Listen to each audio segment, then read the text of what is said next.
Hello प्यारे बच्चों, नमस्कार। आप सभी का बहुत बहुत स्वागत है। कक्षा 9वीं का पेपर वार्षिक परीक्षा का हिंदी का जो पेपर है वो 6 मार्च को है। एमपी वार्षिक परीक्षा पेपर आपके स्टार्ट हो रहा है। तो सभी स्टूडेंट कक्षा 9वीं वाले 6 मार्च को आपका हिंदी का पेपर रहने वाला है, 6 मार्च 2024। तो सभी स्टूडेंट्स आ जाइए इस क्लास में। आपका पेपर किस प्रकार से बनने वाला है, पेपर में क्या आने वाला है, हम इस वीडियो में बात करेंगे। तो सभी स्टूडेंट्स अपने दोस्तों को शेयर ज़रूर करिएगा। साथ में अगर आपने चैनल को सब्सक्राइब नहीं किया है तो चैनल को सब्सक्राइब कर लीजिएगा, जिससे वीडियो का नोटिफिकेशन बच्चों आपको समय पर मिलता रहेगा और सभी अपडेट आप तक पहुंचती रहेगी। चलिए बिना देर किए हम स्टार्ट करते हैं क्वेश्चन पेपर का पूरा सॉल्यूशन। पूरा क्वेश्चन पेपर देखेंगे, ठीक है।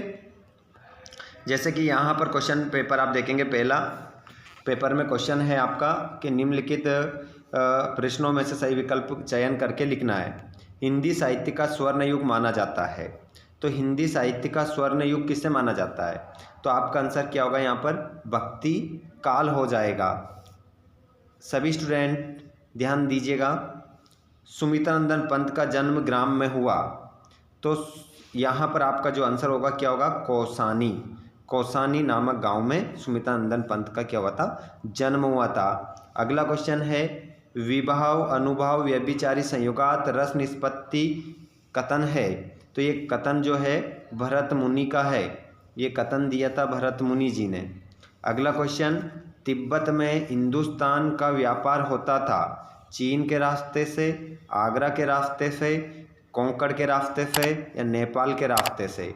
तो नेपाल के रास्ते से आपका राइट आंसर यहाँ पर हो जाएगा। स्टूडेंट्स पूरा क्वेश्चन पेपर का सॉल्यूशन हम देखेंगे, तो आप सभी अपने दोस्तों को भी शेयर कर दीजिए। जिन बच्चों ने चैनल को सब्सक्राइब नहीं करा है, नए जो बच्चे आते जा रहे हैं, सभी चैनल को सब्सक्राइब करके रखिए ताकि आपको आने वाले वीडियो का नोटिफिकेशन मिल सके। प्रादन बल शब्द में उपसर्ग है, प्रबल में उपसर्ग अलग करना है और मूल शब्द अलग करना है। तो प्रा उपसर्ग निकल आएगा, बल मूल शब्द निकल आएगा। तो कहाँ मिल रहा है ऐसा ऑप्शन? ये मिल रहा है, बा ऑप्शन आपका राइट आंसर होगा। अगला क्वेश्चन है शंकर शारीरिक रूप से विकृत होने के कारण ठीक से गा नहीं सकता था और ठीक से सो नहीं सकता था, ठीक से रो नहीं सकता था, ठीक से चल नहीं सकता था। तो यहाँ पर शंकर शारीरिक रूप से विकृत होने के कारण ठीक से चल नहीं सकता था। ये आपका क्या होगा? आंसर होगा। अगला क्वेश्चन आपका रिक्त स्थान के रूप में है। चलिए तो इस क्वेश्चन को भी पूरा कर लेते हैं।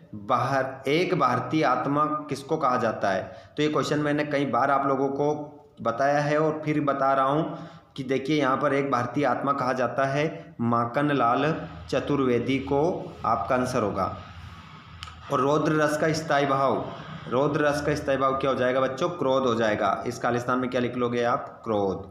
क्रोध आपका आंसर होगा। अगला प्रश्न है अनुभूति के पक्ष का संबंध कविता के स्वरूप से है। तो अनुभूति के पक्ष का संबंध कविता के स्वरूप से है, तो यहाँ पर आपका आंसर होगा आंतरिक स्वरूप से है, ठीक है। अगला क्वेश्चन, सांस्कृतिक अस्मिता से आशय हमारी सांस्कृतिक अस्मिता से आशय है हमारी। तो इसमें आप क्या लगाओगे? ऐतिहासिक लगाओगे, राजनीतिक लगाओगे, सांस्कृतिक लगाओगे? बताओ, जल्दी से बताइए।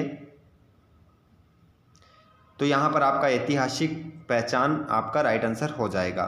अगला क्वेश्चन, अन्य भाषाओं के संपर्क के कारण हिंदी में आने वाले शब्द कहलाते हैं। तो अन्य भाषाओं के संपर्क के कारण हिंदी में आने वाले जो शब्द हैं वो क्या कहलाएंगे? विदेशी शब्द कहलाएंगे, ठीक है। अगला क्वेश्चन है लेखिका मृदुला गर्ग की नानी के मन में की आज़ादी के प्रति जुनून था। तो यहाँ पर आपका आ जाएगा देश की आज़ादी के प्रति क्या था? जुनून था। अब यहाँ पर हम जोड़ी देखेंगे। सभी वीडियो को लाइक कर दें, शेयर कर दीजिए। और चैनल को सब्सक्राइब जरूर करके रखिएगा ताकि आपको अन्य पेपर के वीडियो भी मिल सकें। एक से एक वीडियो आप लोगों के लिए लेकर हम आ रहे हैं। देखिए, बच्चे काम पर जा रहे हैं, इसका आंसर आप क्या लगाओगे? राजेश जोशी। 3 वर्णों का जो समूह होता है वो क्या कहलाता है? गण। लाफा की ओर, राहुल सांस्कृतियन, प्रेमचंद के फटे जूते, हरिशंकर परसाई। ग्राम का तद्भव, गांव। रीढ़ की हड्डी, जगदीश चंद्र माथुर। ठीक है, इस प्रकार जोड़ी मिल गई आपकी। आगे हम बढ़ जाते हैं, एक वाक्य में उत्तर देना है। ठीक है, चलिए तो एक वाक्य में उत्तर भी बता देते हैं। ज्ञान की तुलना किससे की गई है? ठीक है, तो आंधी से। ज्ञान की तुलना किससे की गई है? आंधी से की गई है। स्थायी भाव को जागृत करने वाले कारक को क्या कहते हैं? तो स्थायी भाव को जागृत करने वाले कारक को कहते हैं विभाव। विभाव आपका आंसर हो जाएगा। साहित्य, साहित्यिक पुरके किसे कहा जाता है? साहित्यिक पुरके किसे कहा जाता है, ये आपको जवाब बताना है। ठीक है, इसका आंसर मैं आपको अभी लास्ट में दूंगा। तब तक आप सभी कमेंट करके बताइए मुझे, साहित्यिक पुरके किसे कहा जाता है? ऑप्शन दे देता हूं, चलिए आप ही बताइए, ऑप्शन नहीं दे रहा हूं। किस समास में प्रथम पद प्रधान एवं अव्यय का होता है? तो इसका आंसर आपका हो जाएगा अव्ययी भाव समास। अव्ययी भाव समास आपका राइट आंसर होगा, अव्ययी भाव समास। अगला प्रश्न, किसी कार्य के करने या होने का बोध कराने वाले शब्द को क्या कहते हैं? तो किसी कार्य के करने या होने का बोध कराने वाले शब्द को क्रिया कहते हैं। ठीक है, इसका आंसर क्या होगा? क्रिया होगा। अगला क्वेश्चन, इस जल प्रलय में पाठ में बाढ़ के पानी को क्या कहा गया है? तो मृत्यु का क्या कहा गया है? तरल दूत कहा गया है। मृत्यु का तरल दूत, मृत्यु का तरल दूत कहा गया है बाढ़ के पानी को। ठीक है, अब एक क्वेश्चन मैंने आपसे पूछा है, इसका जवाब आप लोग ही दे रहे हैं क्या, या मैं बताऊं? कमेंट बॉक्स में बता दीजिएगा। ठीक है, अगला क्वेश्चन है आप लोगों का सत्यापत्य। सत्यापत्य भी देख लेते हैं, जिसके बाद में पूरा क्वेश्चन पेपर का सॉल्यूशन भी देखेंगे। ललद्यत कश्मीरी कवित्री है, तो इसका आंसर आप क्या लगाएंगे? सत्य। खंड काव्य की कथा वस्तु विस्तृत होती है, अपत्य। हम अनुकरण की संस्कृति को प्रतिष्ठा पाने के लिए अपना रहे हैं, सत्य। 2 शब्दों के मेल को संधि कहते हैं, प्रतिष्ठा पाने के लिए नहीं, असत्य लिखेंगे। प्रतिष्ठा पाने के लिए नहीं अपना रहे हैं, ठीक है, असत्य होगा। 2 वर्णों के मेल को संधि कहते हैं, शब्द है यहाँ, शब्द तो असत्य। 2 शब्दों के मेल को तो समास कहते हैं, तो ये भी असत्य हो जाएगा। विभीषिका से तात्पर्य भयंकरता से है, तो इसका आंसर सत्य होगा। बागलकोट कर्नाटक का कस्बा है, तो ये भी आपका आंसर ये जो है बताइएगा इसका आंसर। तो इसमें भी आप आंसर क्या लगा लेंगे? सत्य लगा लेंगे। ठीक है, चलिए आगे बढ़ जाते हैं। छायावाद की 2 विशेषताएं आपको याद कर लीजिए, जल्दी से। छपने वाला क्वेश्चन है, 100% छपेगा, ये भी याद कर लीजिए, छपेगा। ठीक है, ये याद करने वाले क्वेश्चन है, इनको रटना है, रटना ही है। जिसके बाद में आपको सुमित्रानंदन पंत और सर्वेश्वर दयाल सक्सेना की रचना याद कर लेना है। ईश्वर मनुष्य ईश्वर को कहाँ ढूंढता फिरता है? गांव को मरकत का डिब्बे सा खुला क्यों कहा गया है? ये सभी क्वेश्चन जो आपको यहाँ बता रहा हूँ, रस की परिभाषा लिखते हुए उसके अंगों के नाम बताइए। महाकाव्य खंड काव्य मंत्र याद कर लीजिए। छपने वाले क्वेश्चन है, बता रहे हैं, पढ़ लीजिए जल्दी से, समय बहुत कम है। अगर अच्छे अंक प्राप्त करना है तो रट डालिए इन क्वेश्चनों को। समास किसे कहते हैं? परिभाषा, निपात शब्द की परिभाषा। महादेवी वर्मा उर्दू फारसी क्यों नहीं सीख पाई?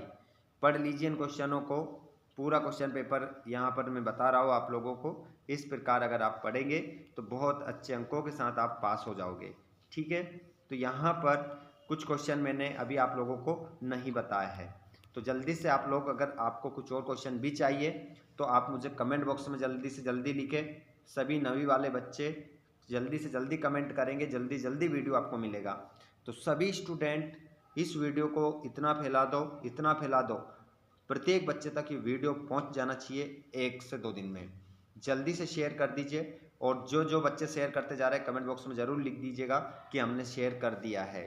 ठीक है, हम यहाँ से देख रहे हैं इस वीडियो को और हमने यहाँ सभी को शेयर कर दिया है। ठीक है स्टूडेंट्स, मिलते हैं, मैं जल्दी ही वीडियो आप लोगों के लिए यहाँ पर लेकर आने वाला हूँ। प्रार्थना पत्र वगैरह ये यहाँ पर याद कर लीजिएगा, इसको अवकाश का है इसमें। ठीक है, और भी मैं आप लोगों को बताऊँगा कौन से आप पढ़ेंगे। तो शेयर कर दीजिए जल्दी से, सभी को शेयर कर दीजिए, एक बार फिर कह रहा हूँ। और चैनल को सब्सक्राइब करके घंटी की बटन कॉल पर जरूर रखिएगा, तभी वीडियो का नोटिफिकेशन आप तक पहुँचेगा।